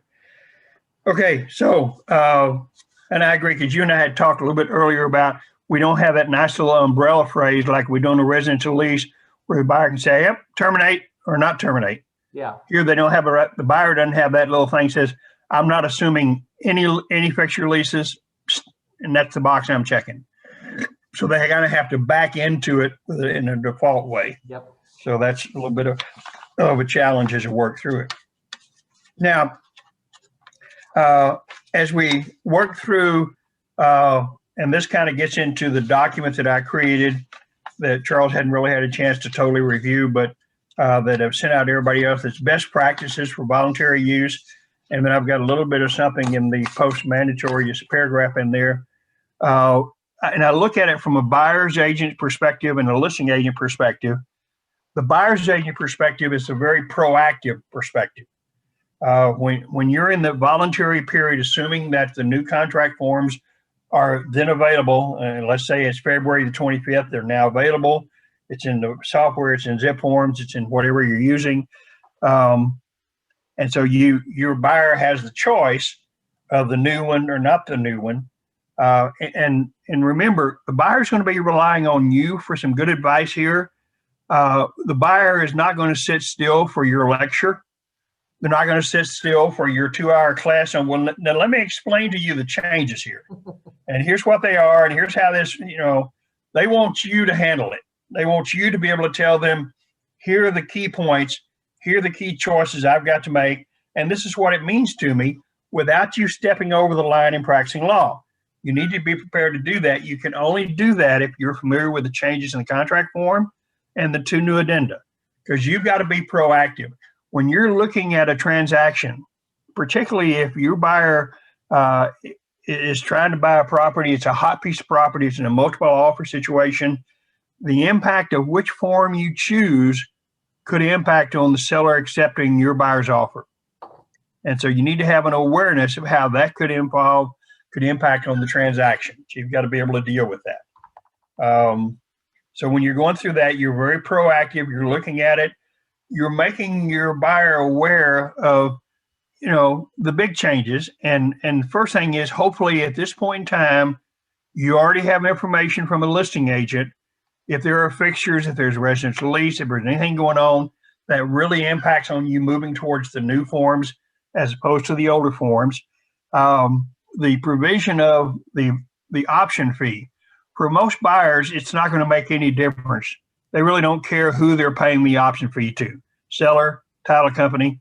Oh, title company, that sounds like an easier deal. So that won't be a big factor. As I mentioned earlier, it might be a factor to the seller and the timing of how they receive the option fee. But the option provision, which is one that got a lot of conversation, in my opinion, in choosing which form to use, the new or the old, the option provision is one of the least important. The only thing is, depending on which form you use, if you use the new form, you need to understand the language in there determines the manner and the method and how you're going to pay and who you're going to pay the option fee to, and you have to follow that. You have to do, because the title companies, I would presume the title companies are going to be prepared as soon as these forms are available to start receiving option fees. When you think that'd be the case, Charles? Yes. Yeah. You guys are probably already going through training on dealing with this. And it's probably going to continue all the way through into April as you work through it. Yeah. So you need to be prepared on the buyer side to be very proactive. On the seller side, you need to be reactive, because what you're doing is you're sitting there and you're looking at an offer, and maybe you've got 5 offers, 4 of them on the old form and 1 is on the new form. And presuming you don't have any fixture leases and there's not a tenant in the property, those big provisions aren't affected by which form you use. It's going to primarily be some of the other things that are in here. So as you're sitting here looking and you're saying to your seller, okay, we got 5 offers, 4 of them are on the old form, 1 is on the new form, and here's what that means. The seller just may, I don't even have to mess with that. I don't have to deal with that new form.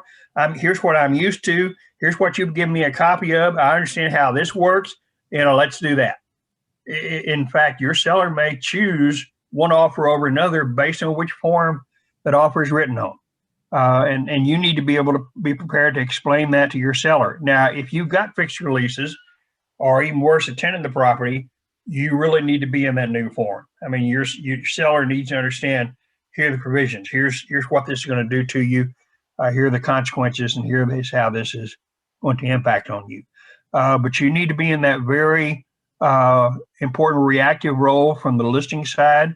And as I mentioned earlier, when you're on a listing presentation, your knowledge of what's about to happen on these forms could be a very important part of your listing presentation. Laura, you might want to work on some scripts for your agents and your coaching, that when they're doing listing presentations, or even when they're working for buyers and getting a buyer on a buyer rep agreement, the agent's knowledge of how this all works in as simple a way as what you want to do is you want a script so in 10 words or less, you can say, oh, by the way, there's a new form and here's kind of what it means. I'm serious. It's what we call, and say, I know Laura's familiar with this, the elevator speech. The elevator speech, that thing that you in quick succinct say, oh yeah, here's what I do. And in 10 words or less, you can explain to people so that, they understand what it is you do. You don't want to go into a lengthy conversation. So depending on whether you're on the buyer side or the seller side, you need to be familiar with these and how it impacts it. Now, in spite of the flexibility that TREC is going to give us around the April 1st date, I do want you to understand that when you receive an offer, new form or old form, voluntary in the voluntary period and mandatory period, your obligation is to present that offer to your seller client. You don't get to look at let's say that it's April 15th and where everybody is past the old form and new form, it's April 15th and you got a listing and you get an offer on the old form. You don't get to say to the buyer, saying, hey, what are you, an idiot? Don't you know we've got a new form now? Redo this offer and send it over to me on the right form. No, you're obligated, you're required by TREC and then our code of ethics, you're required to present all offers to your seller unless you have something in writing to the contrary. So you've got to present that. And then you're going to explain the difference. You're going to explain, hey, here's on the old form, here's one it should be on. Now, if your seller is going to counter the offer, they're going to counter it on the new form. That problem is solved. So there won't be a challenge here. Your challenge is if your seller wants to accept the offer, because it's a great offer, and let's just say for simplicity, there's not a lease situation involved, fixture or residential lease. So the only real choice we're making here, although we got smart device issues, the only real thing we're talking about here is the option. Well, and Charles, I'll be looking for a little bit of a legal opinion here. It's April 15th, and your seller gets an offer on the old form, which says the option fee is going to be paid to the seller. And they love it. Yeah, and they love it.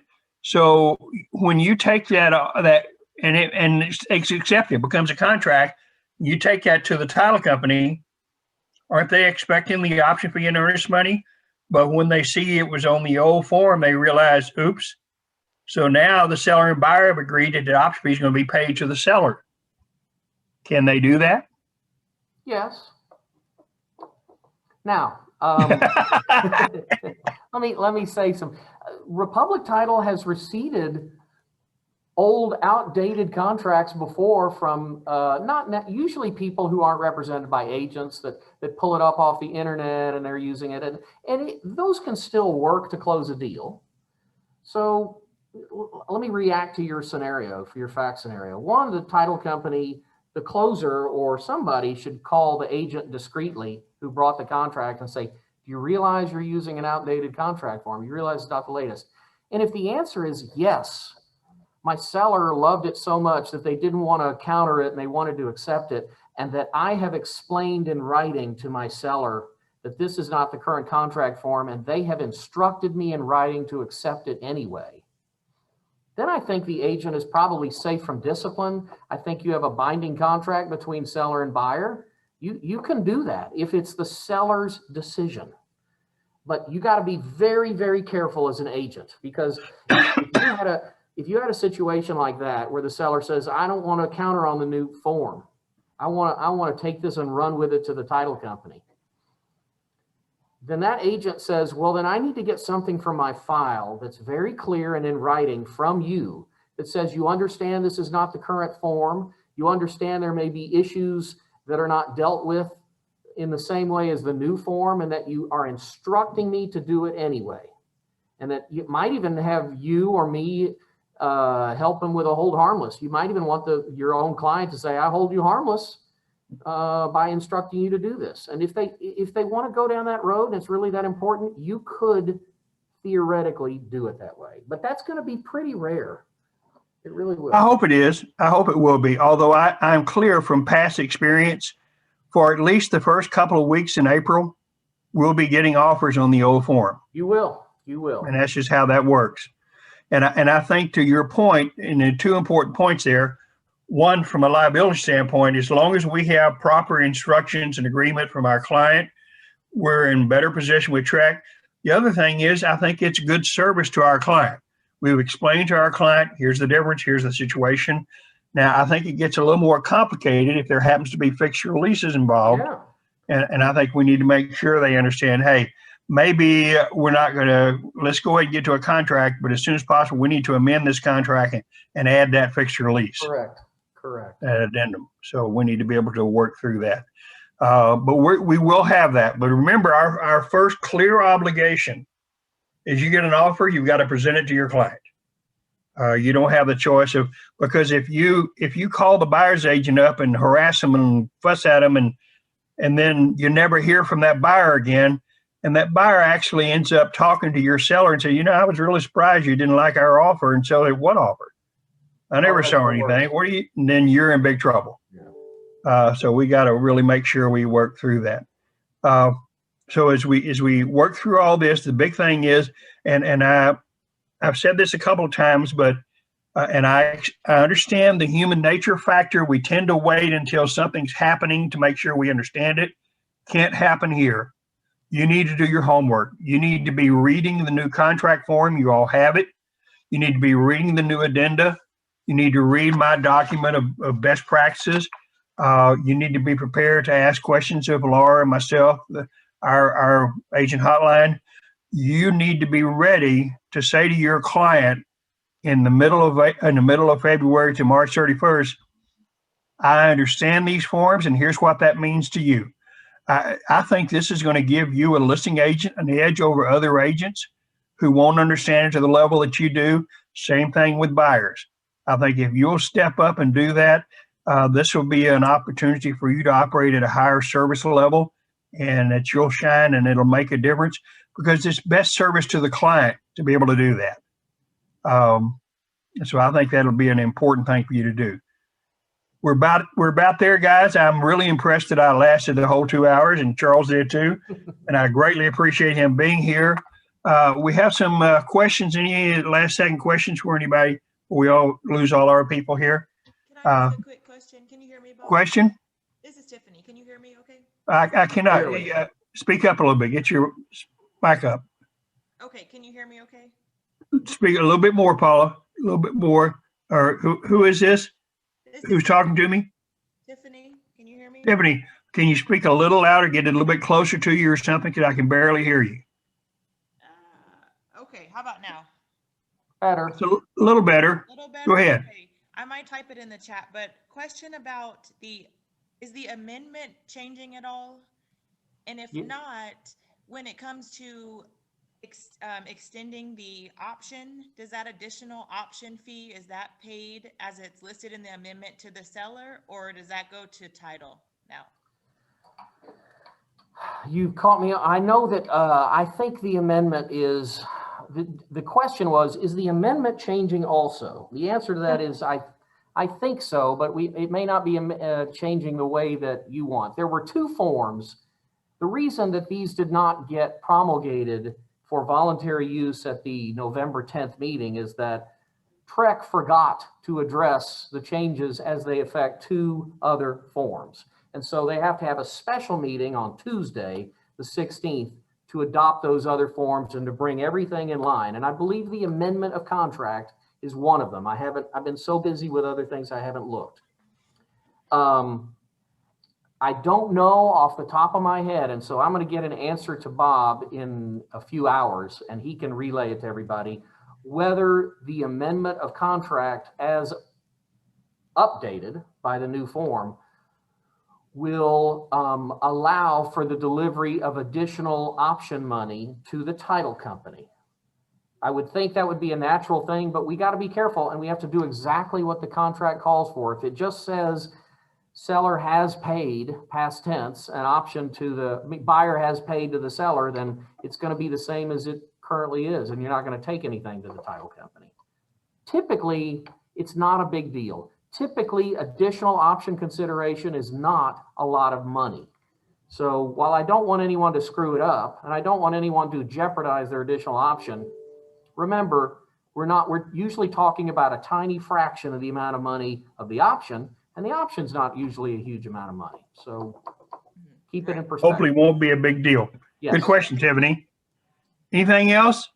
Anyone else? This is your time. This is your opportunity, because you got the expert here, the guy who was in the room at the time. They came up with all these great ideas. And most of them, for the most part, I like that fact that we now have things in the contract and 2 new addenda for things we should have been addressing anyway. This will just help us. It's a heightened awareness and will help us to really make sure we deal with it when it's appropriate in a particular transaction. So I think I've got a homework assignment for everybody. Okay, So great. I don't want to extend this class anymore, but I'm going to share my screen and I'm going to show you a form. We didn't talk about this form, but I want everybody to look at the mandatory HOA form. I'll get it to Bob. This little change here is huge. We didn't talk about it, but I want everybody to look at it and read it, because it's a massive shift in the way these costs from HOA companies are allocated. And the idea here, folks, is that we're trying to make things simpler. So it could catch people off guard. We didn't talk about it, but I want everybody to go look at it. I want everyone to talk to Bob about it. If we need to have another 30-minute class where we just talk about this, Bob will tell me, I'll jump on the line. But this is something else that we need to get ready for, because this is coming out on the 16th or so as well. So Yeah, I'd forgotten about that, but you're exactly right. And we have, unending challenge with HOAs who have their own set of rules and do whatever they want to do. I agree. And so having the buyer and the seller address this in this could be very, very helpful. Any other quick questions from anyone? Charles, I appreciate so much you being available again and help us out here, and answering all these questions and helping us know what was going on in the room at the time. And thank all of you fine agents for being here, being with me. Thank you guys for your prayers and good wishes for Elizabeth and I and getting through the COVID and all those particular things. And the meals you bring are wonderful, and we appreciate them greatly. So thank everybody. And if no one has anything, thank all of you for being here. And this meeting is adjourned. Thank you, Bob. Appreciate it. Thanks, Bob. Bye. Thank Bye. you.